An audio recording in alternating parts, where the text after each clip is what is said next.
Good morning, I'm Rebecca Terry. And I'm Rachel Lewis with your Longwood Weekly News. Our top story today involves a campus-wide email that recently sparked conversation among Longwood students. That's right, Rebecca. On Tuesday, January 21st, classes closed at 2 p.m. due to heavy snowfall. Later that night, students received an email from Tim Pearson, the Vice President of Student Affairs, whose main role on campus is to keep students informed.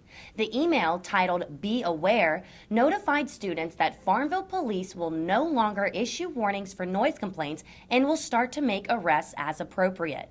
Pearson said police will be working with landlords to evict any problem tenants.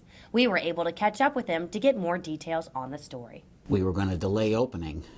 That usually means students are going to have a little more fun the night before. I had gotten calls from local police, I had gotten calls from parents, I had gotten calls from the town manager, and they were really frustrated. And so they were ready to kind of tighten up the rope quite a bit. Pearson encourages students to come by his office with concerns regarding his email. Longwood Baptist Collegiate Ministries is experiencing a change in staff for the upcoming school year. Travis Lyles has the story. Longwood's largest campus ministry will be changing leaders at the end of the semester, looking for someone new to take the head position in their ministry. Sherry Wise has been the campus minister for Baptist Collegiate Ministries since most of the current college students were in middle school. But Wise announced last week that she will be stepping down from her position. Well, there are a number of factors, but for a couple of years, my husband and I have been talking about relocating to Texas because my parents are both older and we want to be able to watch out for them and monitor their care. Wise explained why now was the best decision for her and her family. Their age is one of the factors, and my husband's job, he has some things he's working on now, and he will be finishing them up in this coming year. And so it seemed like a really good time for us to make that transition. Wise is optimistic that someone will be found quickly to replace her. We're hoping that someone can be found early enough that they'd be able to come here and the students will be able to meet them and they could start getting to know one another. That would help ease the transition. Alex Steinruck, BCM's current president, talked about what Wise meant to the ministry. Sherry was not just a leader at BCM, but she was a good friend to many people there. She was our counselor when we needed her to be and just that shoulder to cry on.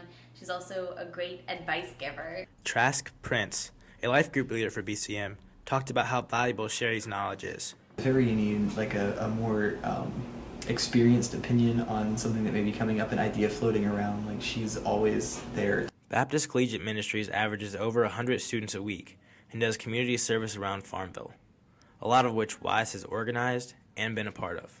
Though she is excited to be near her elderly parents, Wise will also miss what students call BCM, which she has devoted a large chapter of her life to. It's been a blast. I've had so much fun. I love working with the students, and so leaving that, of course, will be sad. And I'm just looking at it as the next adventure in my life.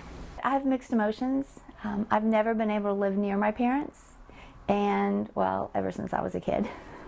Growing up with them, obviously, but I like the idea of being able to monitor their care and be there for them. Wise has been at Baptist Collegiate Ministries for the past 9 years and has made a direct impact on students and in the community of Farmville. The Virginia Baptist Mission Board is actively searching for a replacement, but there's no timetable for that. Reporting for LWN, I'm Travis Lyles. Wow, big changes over at BCM, huh? There certainly are, Rachel.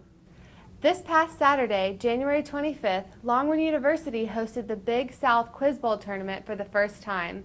In its second year in existence, Longwood's Quiz Bowl team took fourth place, coming in just behind Liberty and Radford, with High Point University taking first.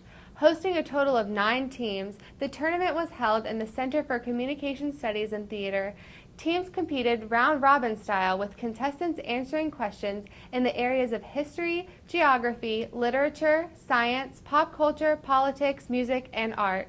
The team is scheduled to travel to Virginia Tech for a tournament in 2 weeks. Thanks for watching this week's episode of Longwood Weekly News. I'm Rachel Lewis. And I'm Rebecca Terry. Don't forget to tune in, same time, same place next week.